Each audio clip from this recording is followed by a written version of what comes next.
Hello viewers and friends, অনেকদিন পরে লাইভে আসলাম আমার নিজের প্রোফাইল থেকে।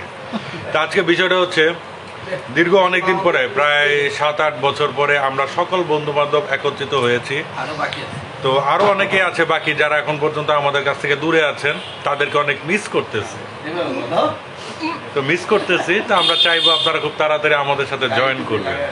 তো এখন আমাদের সাথে কে কে আছে, আমরা সেই 25-30 বছর পুরানো বন্ধু বান্ধব যারা আছে তারা একত্রিত হয়েছে। এখন কে কে সাথে আছেন, আগে তাদের সাথে একটু পরিচয় পর্বটা দেখাচ্ছি। প্রথমে হচ্ছে আমাদের মধ্যে মুরব্বী যিনি আছেন, তিনি হচ্ছেন এই কামরুজ্জামান কাজল। উনি হচ্ছেন পীরের নাতি এবং ওনার সাথে আমরা বেয়াদবি করতে পারি না। তারপরে আছেন হচ্ছে আফরোজ মামা। খাওয়ার সময় সালাম দিতে হয় না, ওনারা তো খাচ্ছে না। আচ্ছা ঠিক আছে। এরপরে আছেন আমাদের মাঝে মোস্তফা, না অনলি কামাল আছে আমাদের সাথে, খাবার নিয়ে ব্যস্ত। তারপরে আছেন আমাদের এখানে সোহেল ভাই আছেন, মনে খাবারটি হয়ে গেছে। মানিক কি দই খাচ্ছ?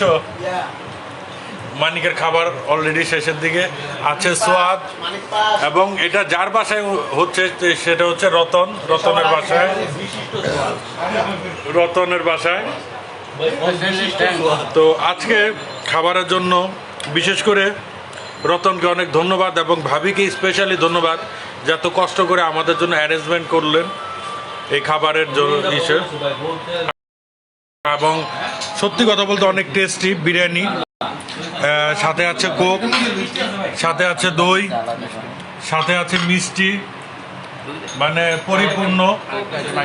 এবং এই যে কোকা কোলা আছে, মিষ্টি আছে।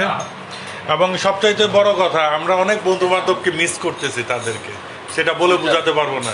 ইনশাল্লাহ খুব তাড়াতাড়ি আমরা একত্রিত হয়ে আবারও একত্রিত হব, এবং তখন আমাদের পার্টিটা আরো অনেক বড় হবে, সেই আশাই করি। তো এই হচ্ছে খাবার। এবং ধন্যবাদ রতনকে একটু আরেকবার দেখাই। ধন্যবাদ রতন। ভাবিকে দেখাচ্ছি না, কারণ পার্সোনাল আমার পেজের থেকে আসার জন্য। এবং ভাবিকেও অশেষ ধন্যবাদ, কষ্ট করে আমাদের জন্য এই অ্যারেঞ্জ করার জন্য। সো বন্ধুরা ভালো থাকবেন, অনেক কথাই বলে ফেললাম। আমাকে এখন খাবার খেতে হবে, নাহলে ঠান্ডা হয়ে যাবে। ইনশাল্লাহ দেখা হবে খুব তাড়াতাড়ি নতুন কোনো লাইভে। সো সবাই সুস্থ থাকবেন, ভালো থাকবেন।